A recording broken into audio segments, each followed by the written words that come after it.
Hey, what's up guys, it's Patrick, and this is Ascension Adventure Episode 2, a PvM series I do where I'm going to try to get the Ascension Crossbows. If you haven't seen the first episode, be sure to check that out before you watch this one. The link will be in the description. If you're from the future and you're looking for another episode, the link to the next episode and the playlist will also be in the description. So anyways, just like the last episode, I'm still trying to make some money right now, except I went to a different boss this time. Last time I went to Bandos, this time I went to Zamrock. Last episode, I was talking about how Bandos is so much easier than the other God Wars bosses, and I'm still sticking by that. I think Zamrock is at a pretty good difficulty. I don't know how long I can actually last here because I only did an hour at a time, but if I really tried, I could do maybe 2 to 2.5 hours. That may sound like a long time to some people, but keep in mind this involves fully maxed stuff. I actually experimented with lower level gear before. I replaced my Sea Stingers with Ganodermic, and I didn't use overloads. I kept everything else the same, and I was only able to stay for maybe 30 to 45 minutes, which is crazy because I didn't even think I gave it that much stuff, and my time went down drastically. So even as easy as some of these bosses are for high level players, I don't think they should be buffed because low level players are going to struggle too much. Why do people complain about God Wars being too easy anyways when there are harder bosses out there like Virago or something like that? And before someone wants to come in with the Virago is easy comment, because I know someone's going to do it, I said harder with an ER ending, as in I'm comparing the bosses. If you think Virago is easy, and that's fine. I've personally never tried Virago because you need like 5 or more people to get in, and I don't feel like trying to get people together. This is why you will see me soloing bosses most of the time. Back to Zamrock though, did you know he had a new special attack? Well, I don't want to call it new, it's probably been in the game for a while, but this is the first time I've been here in a long time.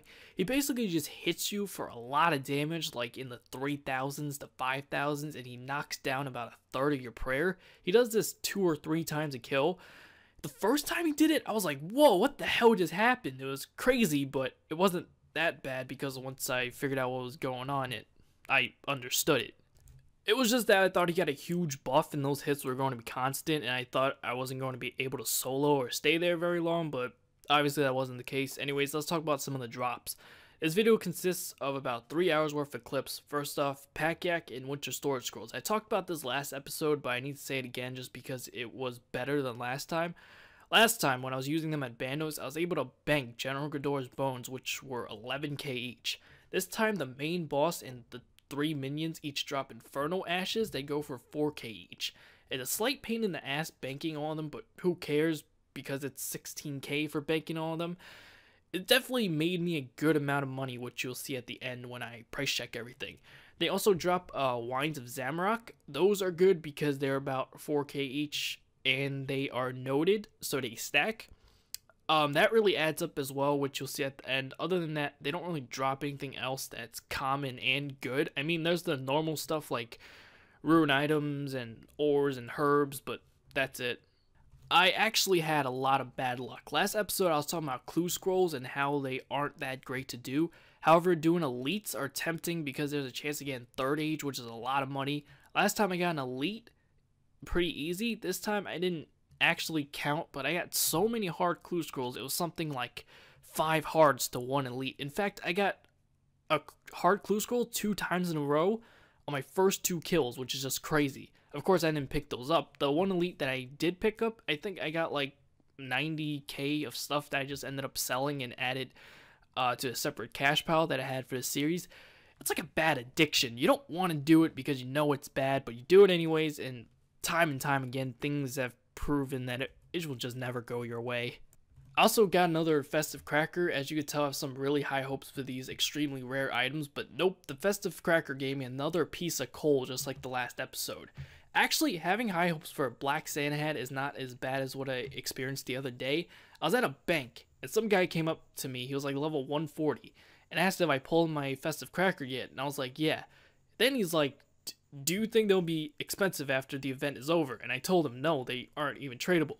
His response to that was they could change that.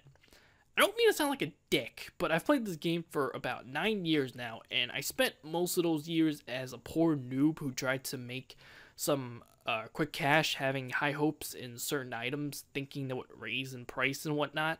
In those 9 years, it's never worked, And as for Jagex turning items from untradeable to tradable, I don't even think they've ever done that. If they have, I could probably count the amount of items on one hand. Normally, I would tell people to give these things a try, but you can't bank them either, so he would just be burdening himself by limiting his inventory space with something that's never going to happen. Also got a War Priest Zamorak boots and gloves. I got the boots as I was getting kill count, so that wasn't recorded, but the clip of me getting the gloves are in here somewhere. If you don't know what those are, it's part of the armor set that you get from the Battle Lumbridge event, which unfortunately I did not do. I actually wish I did, because I'm not sure how rare the drop rate of these things are. However, if I did the event and bought the armor, I wouldn't have a chance of getting the armor anymore. I hate stuff like that because if it's really rare, then it's like I had a chance of getting something better that I could sell and contribute to the series, but instead I got this. I don't have the Saradomin set either, so that's something else I have to worry about. I currently have the Saradomin boots and gloves from before the series started.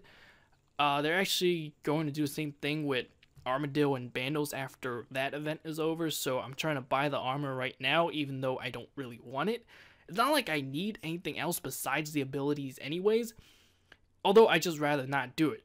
The abilities are overpowered, by the way. First, there's Sacrifice, which is a basic ability that heals you 25% of the damage you deal, or 100% if it's the finishing hit. It's very good if you time it right. Then there's Devotion, which is a threshold ability that makes your protection prayers block 100% of damage for 20 seconds with a 60-second recharge time.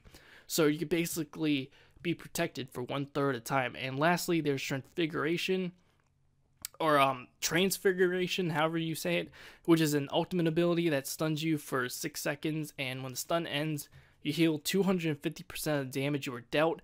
You also become immune to stuns for 15 seconds. Honestly, I probably wouldn't use that one because it doesn't sound that great to me, but it's potentially useful. I mean, I'm probably going to buy it anyways. Other than that, I didn't get shit. I'm going to blame it on the War Priest stuff. Also, probably didn't help that I made almost 13 mil in 2.5 hours at Bandos in the last episode. It messed with my good luck somehow. I don't know. I'm just making shit up. But I usually have good luck at Bandos too when I solo. I mean, not Bandos, Zamorak. Last 2 trips I was here, this was before the whole special attack thing. Those trips were only like an hour long, but I managed to pick up a Zamorakian spear with almost 6 mil. And also a Zamorak hilt. I don't remember how much the hilt was, but it's about 2 mil now, so it's probably more back then. Anyways, the clips are coming to an end. We're now going to move on to the live commentary part of the video. I'm sorry, you're going to hear no sound for like 8 seconds while I play the remainder of the clips, so I apologize for that.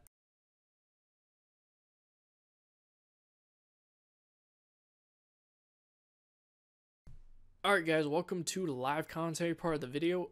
This is the part where I price check all the loot that I've gotten throughout this series. In my inventory right now is all the items that I've gotten throughout this series, and in my money pouch is all the cash that I've gotten throughout this series. So if I dump all my items into the price checker, it comes out to that much, which if you add it to the amount of my money pouch, it comes out to about 17.3 mil, and then if you minus the amount that I had at the end of the last episode, it comes out to about 4.5 mil. So that means I made 4.5 mil in this episode alone, which isn't bad considering I didn't get a drop. But then if you think about in a large scope of things, 4.5 mil divided by 3 hours, which is how long I spent there, comes out to 1.5 mil an hour, which of course is terrible, but at the same time, since I didn't get a drop, it wasn't so much that it's bad cash, it's just that I had bad luck and couldn't get a drop. In fact, you want to see something funny? If you look at these Infernal Ashes, right, like 343 Infernal Ashes, that's a lot as it is. I killed that many, and they still didn't want to give me a drop, but that's not the point I'm trying to make. The point I'm trying to make is that if you look at the amount that these Infernal Ashes are worth, it's almost 1.4 mil. What's funny about that is it's actually almost enough to pay for Subjugation Boots. So instead of just giving me Subjugation Boots, they decided to give me enough Infernal Ashes to pay for them. Sort of counterproductive, isn't it? Like, I'd rather have the Subjugation Boots, but you know what? What can you do? It's a PvM series. There's going to be some ups, there's going to be some downs. I mean, I had pretty decent luck last episode, so I guess this is my way of paying for it. And hopefully I'll have better luck in the next episode and future episodes, but Anyways, that's it for this video, guys. If you enjoyed, be sure to like, favorite, and subscribe if you haven't done that already. Yeah, that's it for this video. Peace.